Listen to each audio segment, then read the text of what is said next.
আয় এখানে আয়,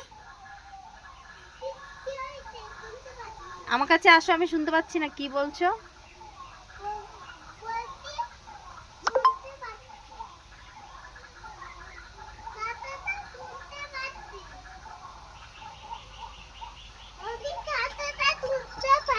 আচ্ছা কি বলেছো, কে আসছে না কেন এখনো?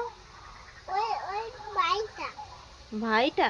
ভাইটা এখন বাড়িতে গিয়ে ভাত খাচ্ছে, ভাত টাত খাওয়া হয়ে গেলে তারপরে আবার আসবে। বন্দুক নিয়ে? হ্যাঁ, ও বন্দুকটা তো ভাইয়ের বাবা। হুম। কেন ভাইয়েরটা তুমি কেন নেবে?